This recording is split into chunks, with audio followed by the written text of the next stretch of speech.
Olano Susan. Welcome to the Man's Guide. So on today's episode on the Man's Guide, I'll be talking about vaginal infection. So going to the introduction of vaginal infection. Vaginal infection can also be called, or it is also quite known as candida vulvovaginitis, as you see displayed on screen now. It is a yeast infection which affects the vagina and tissues at the opening of the vagina. It is caused by a fungi known as candida. Then this yeast infection can be seen in thousands of cases, hundreds of thousands of cases in Nigeria, and millions of cases around the world. Well, in Nigeria, to be precise, we see 10,000 of cases per year, or hundreds of thousands of cases per year of people, or mostly females, who have this infection.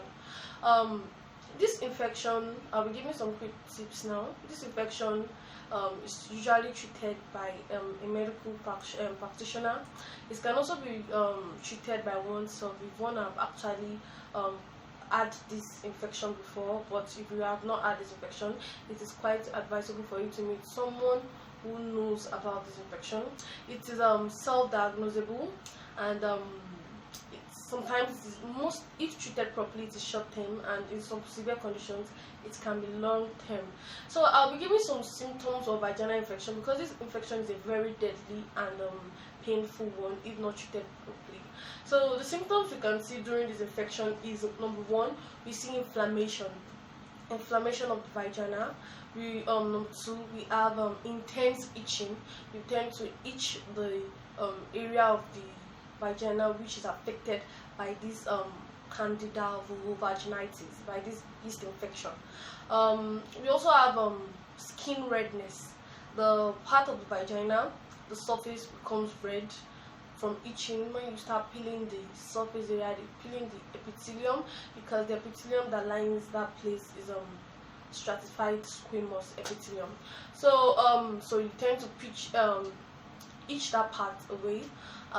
We also have what they call it, irritation. Irritation is also one of the symptoms that you can see, and it is odorless.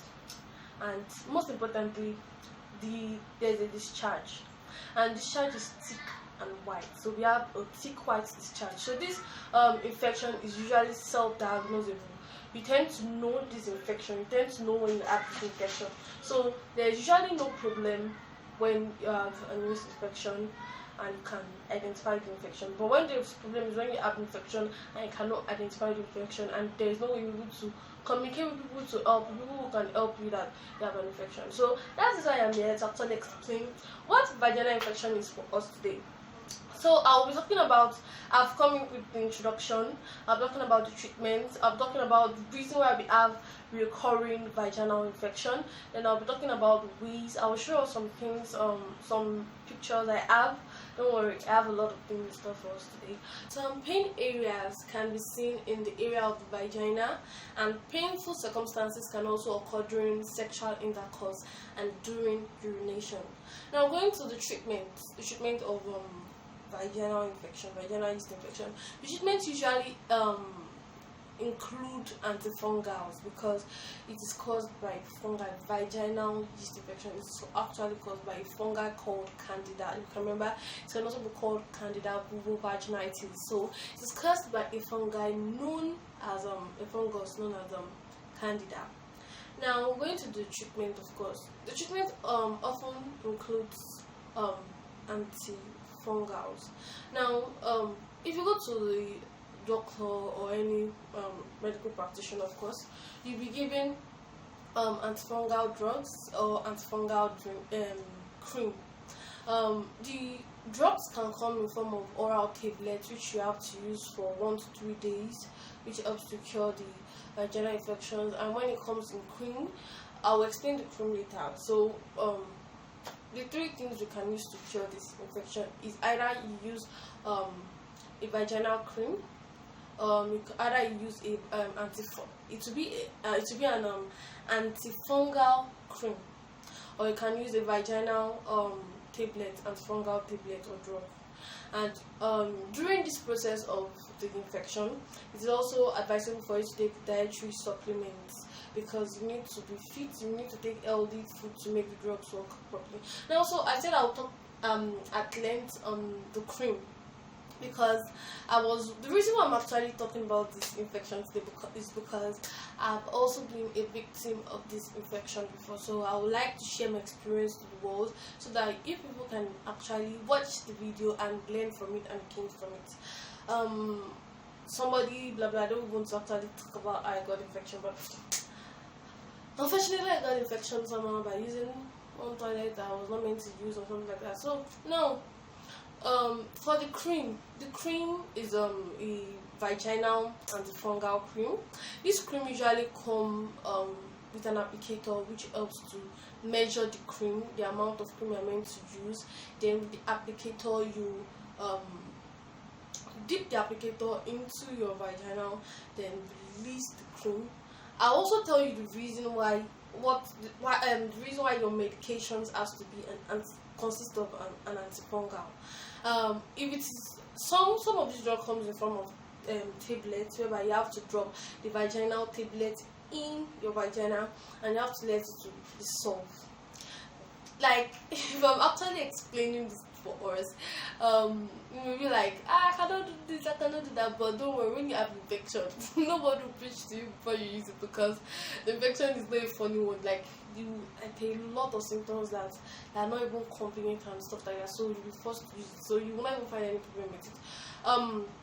The reason why we use, now coming back to the point, the reason why we use antifungals is because these antifungals helps to kill and prevent the growth of this fungi present in the vagina.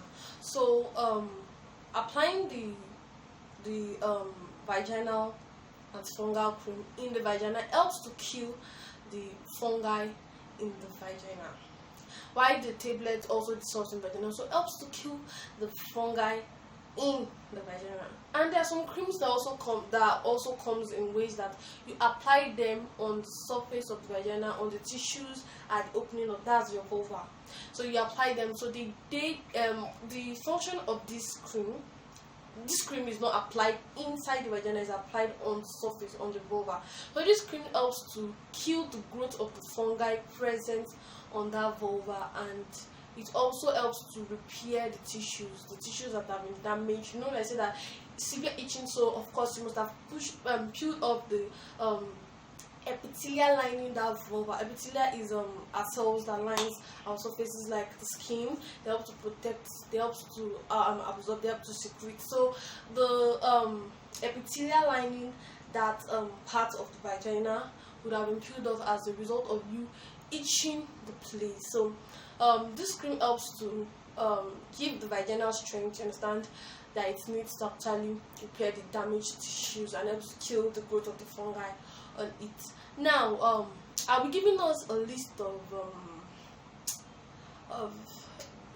drugs, or no, a list of creams. Let me give you a list of creams that we can use. Yes, also drugs that we can use for this infection when we have the vaginal yeast infection. But it's also still advisable for us when we have any kind of infection to visit a medical practitioner. But if you've witnessed or actually been a victim of this infection before, there are some list of drugs and creams I can give you. So the first one is it will be displayed on screen right now. Clotrimazole, e.g. Mycotin, because when I had my infection I used Mycotin. Mycotin was the vaginal antifungal cream I used on the surface of the vagina to actually kill the growth of the fungi growing on vagina too, and it also helped me to repair the damaged tissues. We also have miconazole and triconazole.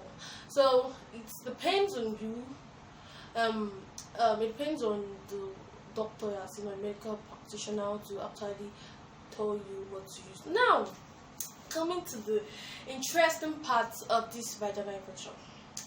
This infection, if not, there are some circumstances whereby it is always advisable for us to actually have lab tests or imaging, because it's very important for you to know the type of infection you can have.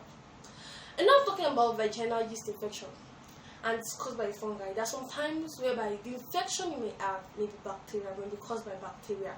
There's also bacterial infection.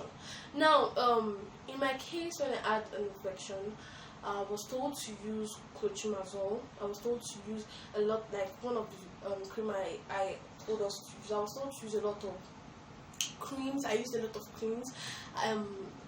I was told to use a lot of drugs, even by a doctor himself.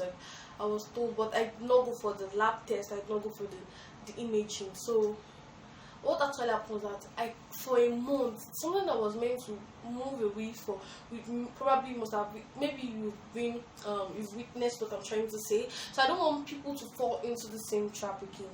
So for this an infection that was meant to go for within maybe days or weeks, they're going to a month, and I started getting scared because when you keep this infection, it can damage one's reproductive organ. So I started getting scared at what is going on. The infection, like what actually happened was that the symptoms were dying down. During the process of me using the drug, the symptoms were clearing up, but immediately I stopped using the drugs, the symptoms come back again. So then I then decided to meet a medical practitioner that why is it coming back and stuff like that. So I was advised to, and I also read it online, that I was advised to go for lab test and imaging. So when I finally went there to actually have the test done, I found out that I found out the particular strain of infection that I had. So I still have the test result, and I'll try to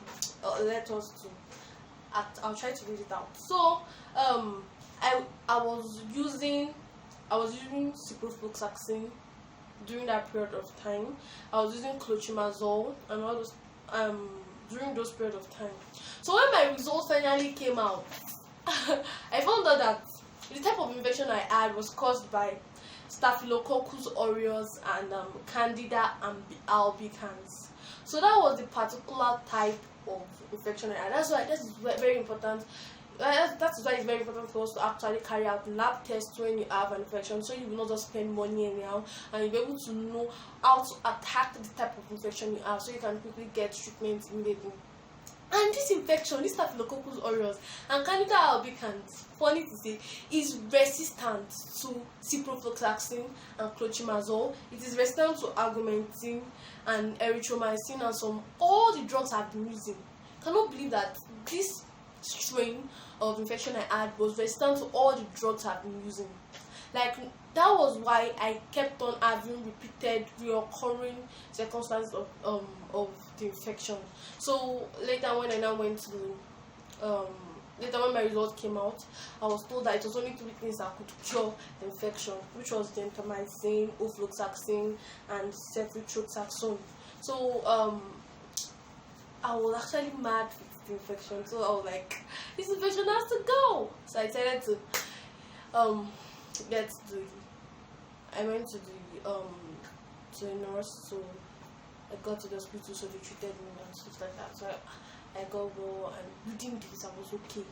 So now I've been stopping myself for a very long period of time.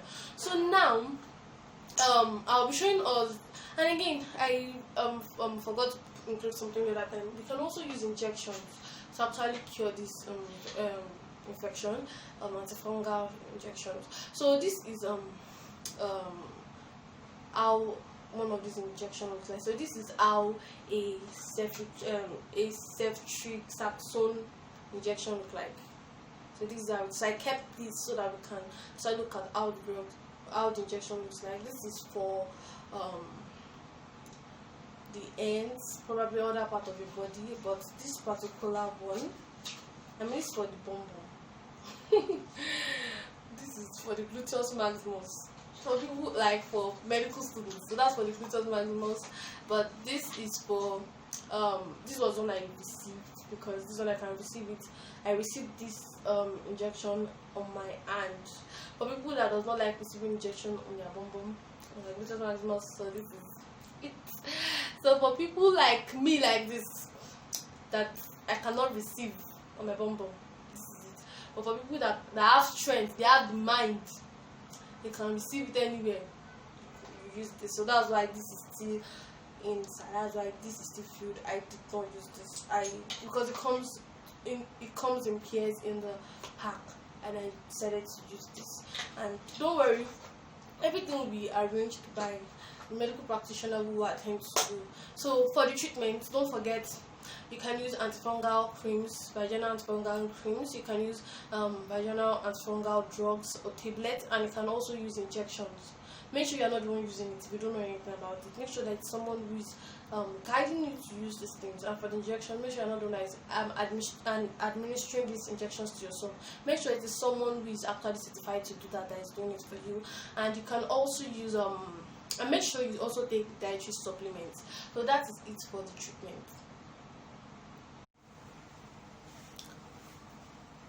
So now coming down to people, how to treat or how to prevent having recurring yeast infection, because there are a lot of people who fall victims or fall into these categories, like they have recurring yeast infection. So good news, this is for you. Like, this segment is for you that have a recurring yeast infection. So it's not a crime, it's not a big deal to have recurring yeast infection. Probably you've not been doing the right things at the right time. So now, to keep my story and my information brief.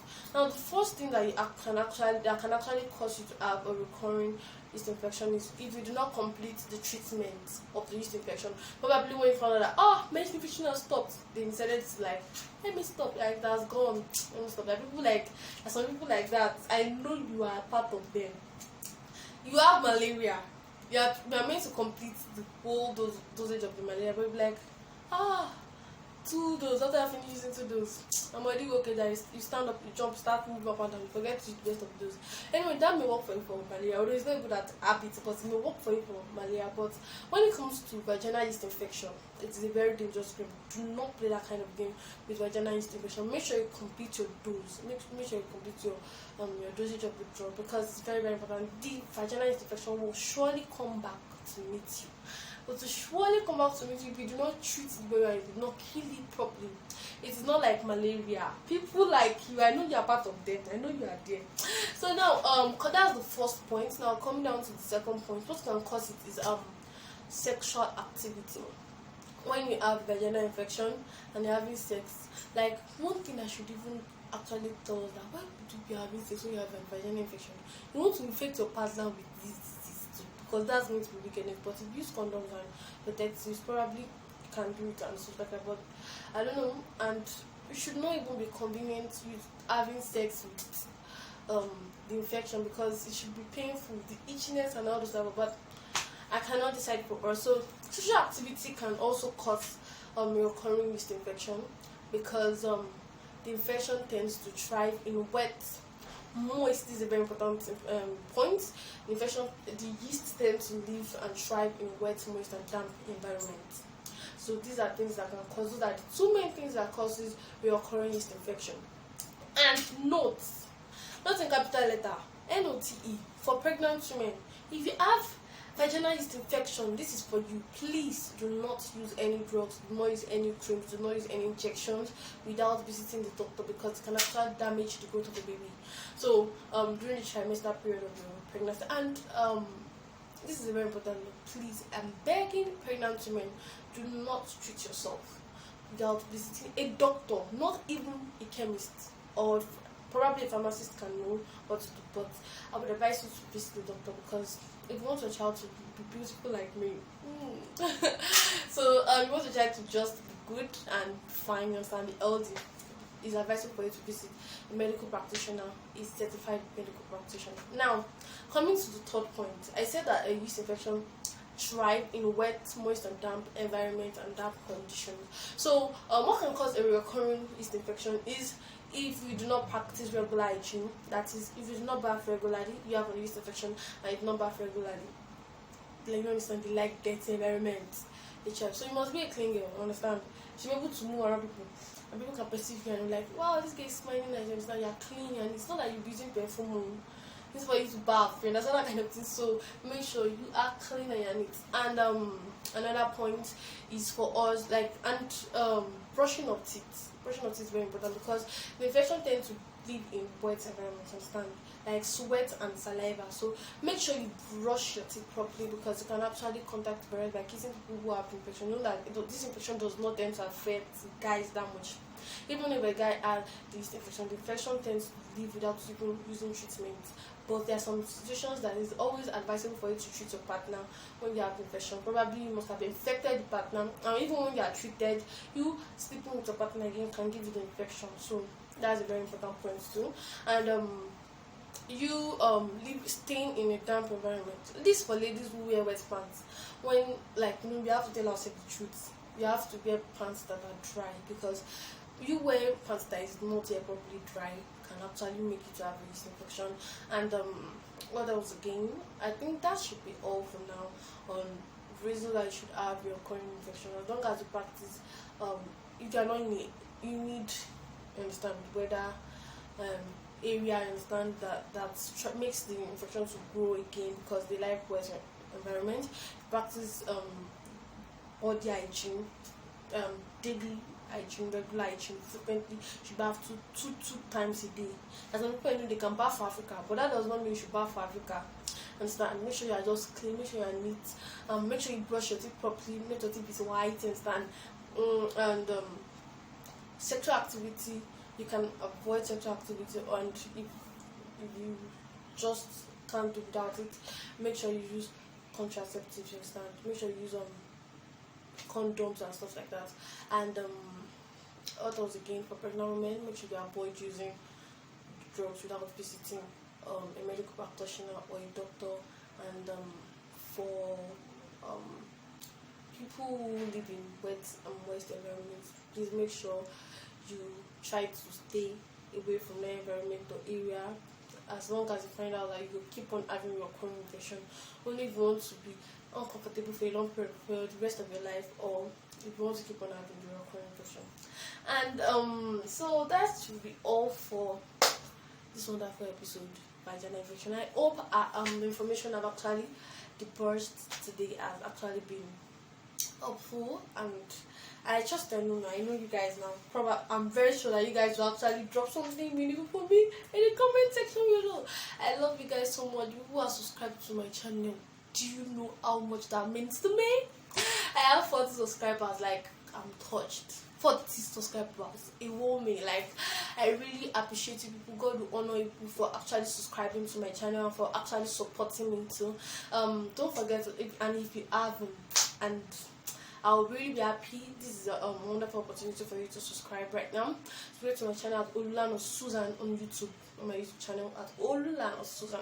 And don't forget to also follow me on my Instagram page at Olulan or Susan. Thank you. Welcome to the Man's Guide.